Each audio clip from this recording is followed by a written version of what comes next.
sidan ahadda ku jirto si lagu noolaan kara private wax la dhaqanaa waso sidan aad ku jirto laguma noolaan karo adna hadda saarta inaad ku noolaato haddaarta inaad sidan ku noolaato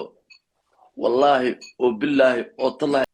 axmed rashiid haddii laho bob waa soo boodaysaa seeflabood baa tahay horta taas adiga waxaasoo kale private uga hadlaynaa meeshan public ah igala hadlay ori wax publican kaala hadli mee adigaan ku kalbeynayaa wariyaa waad fududahay faraskaadana waa ka dheeraysaa kulanti wacan wanaagsan daawadayaal meel kasta daafaha adduunyada naga daawanaysaan soo dhawaada dabcan waxaad isleedahay hadda waqtigan muxuu ka hadlayaa injineer gaas dabcan waxaan ka hadlayaa barnaamij gaar ama xog soo baxday xogtaasoo halisteeda wadata waxaa jirtay dhawaanahan in fanaanka shanta Soomaaliyeed ama boqorka shanta Soomaaliyeed alfanaan Qays Ilka Case uu guursaday gabar Nimco Joker la dhaho dabcan social media ma isticmaali jirin isagu markuu si xad dhaaf ama adagti kuma ahayn sida xaaskiisa kale laakiin markuu gabadhii guursaday buu wuxuu noqday isna sidii xaaskiisa kale dabcan uu adagti ku noqdo oo 24/7 u isticmaalo waxa iga horeysay Ilka Case oo TikTok live ka hadlaya markii uu gabadhan guursaday Nimco Joker TikTok way jirtay muddo badan bay leefahayd laakiin markuu guursaday isna waa soo sameysay TikTok waa soo gal awal social media wuxuu ku ekaa Facebook iyo YouTube laakiin dhiiqada ugu farha badan waa TikTok uu soo galay dabcan gabadhii markuu guursaday oo Ilaahay isu barakeeyo la isku hambaliyay ummadda Soomaaliyeed shanta Soomaaliyeed meel kasta hambaliyay ay ka soo direen hadda wuxuu noqday isagii naagtiisii inay isgarab ordaan oo ay faktaana waa laga fiican yahay ninka ragga sidiisaba waxa uu sharaf ku leeyahay isagii naagtiisu inayna ishorboodin ayna isgarab yaacin taasi waa khalad adaa naagtan qaba adaa maamula adaa aday tahay micnaha xilahaaga aday tahay naya ama halka fadhi ana ku soo shaqeynaya laakiin ninkii naagtiiba faray ka baxday arintu hadda dhawaanahan waxaan maqlay social media waxay jirtay in Nimco Joker ay cayday Sayid Maxamed Cabdulla Xasan Ilaahay naxariisay halgamaagi weynaa ee ummadda Soomaaliyeed sayidkana afkii lagu caayay waa laga fiican yahay dabcan oo gabadhaasina khalad weyn bay wax ka gashay beesha uu fanaanka Ilka Case ka soo jeedo ama dabcan sayidkuna ummadda Soomaaliyeed oo dhan uu dhixay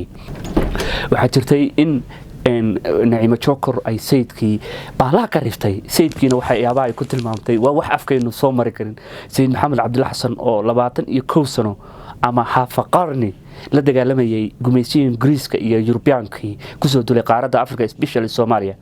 bay waxay ku tilmaamtay waxaan loo dul qaadan karin qoladii kale ee beesha uu ka soo jeeday fanaanka Ilka Case boqor Cismaan boqorkii beesha ma jirteen bay inuu baala ka rifeen arintii way socotay cirkay gashay dabcan laakiin waxa jirtay isku soo duudub conclusion Nimco Joker waa gabar Soomaaliyeed waa hooyo Soomaaliyeed waxay degantahay gobolka Minnesota dabcan say social media house imaarashana waa wax khalad ah ama big mistake ah oo dabcan cayda Soomaali hadaan nahay khalad baan social media house imaala waxaana fiican ninka iyo naagta isqaba inay ummadda ka xishoodaan ummadda hadayna ka xishoodaan Ilaahay inay ka xishoodaan ninka iyo naagtii way isgarab ordayaan bal hadda xog siraan inay haya xogtaas hadaan isla dhageysano oo Rabbul Kacba inka laftirkiina xataa waad qiiroonaysan waxa leediin labadani horta waxay soo wadaan iyo webiga weyn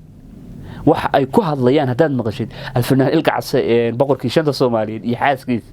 wallahi waa sheeko kale dabcan xogtaas isla eegina wax yar nimcay sax iyo khaladba dadkan adiga ku soo caayay ee qolalka ka furanayay horta waad ku qaldan tahay inaad u jawaabto waa qaatay baby may dhageyso maalin walba waan qaatay kuma jiri aniga adiga kuma jireeno may faan maxaan dhahay marka ma qaadan ma dhahay maxaa yeelay horta aniga adi balana isku qays wataa igu tiri naag haday ku soo maagtay iska celi waye naag haday ku soo maagtay iska ma celisidee qabiil baad u gaftaa adoo naagihii adoo qaraaci kara adoo qaraacayo ayaad waxaad soo bisaa Nimcay ayaa haddana qabiil baad ku dartaa waxaasoo dhan waxaa ka daran Axmed Rashiid waa ka hadal ninka la yiraahdo mar waa in adeerka mar anuu ila dhashay oo xushmad buu ka mudan oo waa saydiga jambal baa lagu tuuray waan arkayay axmed rashiid adoo ku tataagsanaya maqlaaya no hadal xun ma dhihin waxaan ku dhahay Axmed Rashiid muxuu iga qaadaa maanaa Kenya joogaan dhahay basle maada dhihin afkaada saasaa la wuxuu igu soo dhahay maray waxa la iibso afkaada iyo dhagahaada isma maqlaan waxaan ku dhahay dhegayso afkaada iyo dhagahaada isma maqlaan axmed rashiid wuu ku imaaday wuu ku canaantay meeshii dhilla calasay buu tegey anaa maqlaayay wuxuu dhahay gabadhaasuu dhahay waa gabar ogaadeyne waa in adeertay buu dhahay walaalkay baa qabo gabadhaa afkaada gabadhaa magaceeda ka bixi anaa joogay aduu ku imaaday wuu ku canaantay waan ogeen yes baan dhahna walaalkay axmed rashiid waa walaalkii aniga iga weyn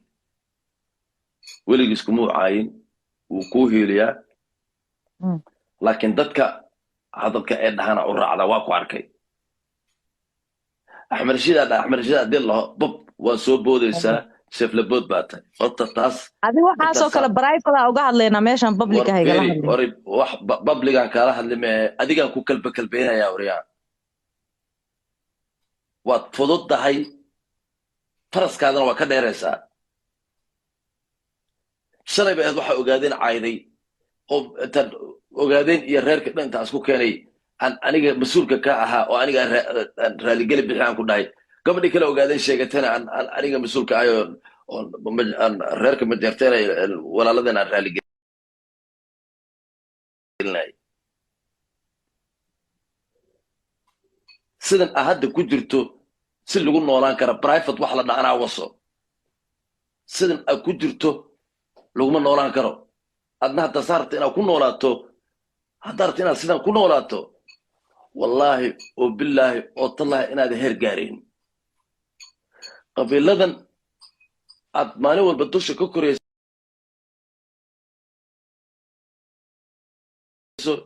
you need to change your behavior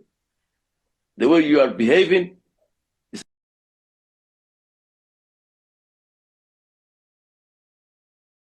expected. I don't accept that. No, but يلا ما حد أنا كل شيء يا بريفس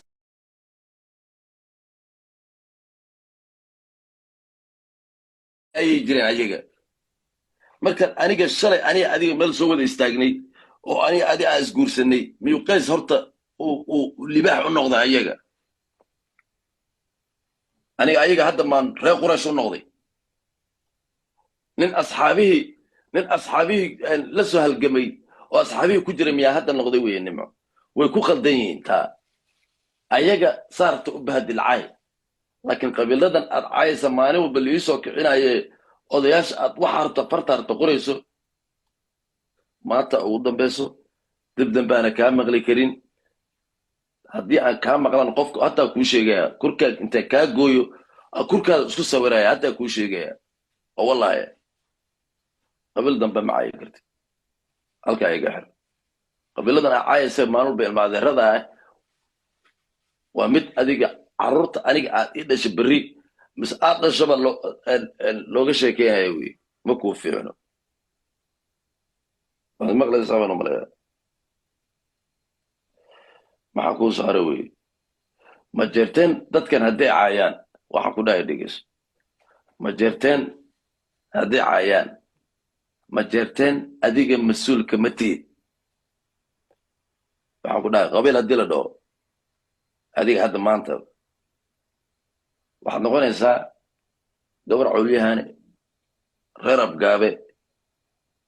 cabdilla haraare wursamo gadiide faarax samatare sideedda faarax samatare reer caafiye reer cali caafiye aad noqonaysaa maxaa yeelay carruurta aad dhasho niman cawliyahana sagaalka dabbay noqonayaan hataa kuu sheegaya dhegeyso ma jeerteen hadday caayaan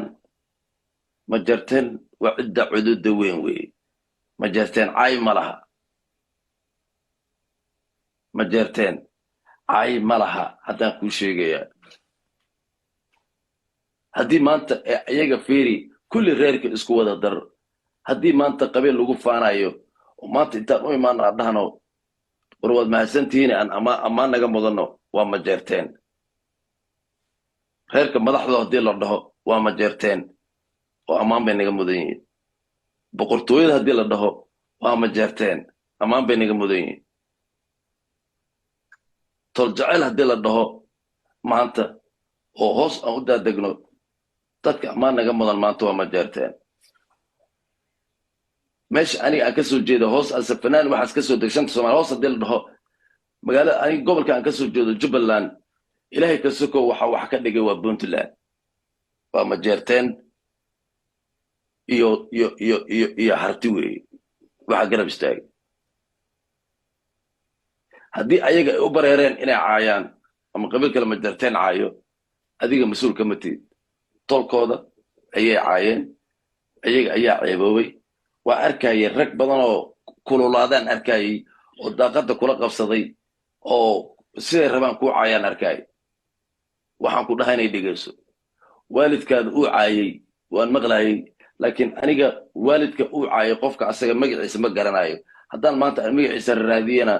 deen asaga ayaan soo caansaaro asagan bay dan u tahay oo benefit ugu jirtaa laakiin waalidkiisaan ku dhahay aniga waalidkaadu calaawa laakiin waalidkiisa ani macaaya waalidkiisa waa waalidkay okay xogtaas haddaan halkaa kaga gudubno dabcan waad arkaysaa ereyada labada qof ka soo baxaayo iyadu waxay leedahay arrintan waa breefad bay inoo tahay babliga inaga daa laakiin isna wuxuu leeyahay erayo dee afkaygu xataa aan soo mari karin oo dee khamkhamtooda wata oo dee aad u khatar ah buu isna garaacaya laakiin dabcan sharaftu waxay ku jirtaa ama qoyska sharaftiisu waxay ku jirtaa ninka iyo naagtiisu inay kala dambeeyaan fanaan ilka cas waa inuu ku dhaaniciimo joker anaa ku qaba social media dhan bloggeree gurigaaga joog waxa la waxa rabtaa ku siinay deegaanka Mareykan joogtana waxba uma baahna waxay u baahan tahay male gobolka Minnesota joogta Minneapolis bay joogta St. Cloud bay degan tahay waxay u baahan tahay male Mareykan bay joogta Afrika qof dumar joogan baa loo adeega laakiin waxaan leenahay baaqa waxaan u direynaa alfanaan ilka cas boqorka shanta Soomaaliyeed waxa tahay fanaan ummadda Soomaaliyeed yar iyo weyn raas Kamboni ilaa raas Casayr ay jecel yihiin walaalow waxaad samaysaa tafadali ama baaqaygu waxa uu ku saabsan yahay xaaskaaga social media ka saar tafadal ka saar waxa ku tiraada walaalayna soo haddana stress fara badan baa laga qaadaa stress baa jira stress waxa jira stress depression jiro oo qofka ku abuuran oo hadii habeen haduu kaamirada waa lagu waashaa الحاجة دبع عصير haddaad xasuusataan war kaamirada waa lagu waashanaa ku waalanay marka dabcan waxaan leenahay alfanaan ilka casow jooji walaalo waxa aad wadid dabcan waxaan leenahay soo koob oo waxa ku tiraada gabadhaada social media ka bax sidaas iyo nabadgelyo iyo nolol kulan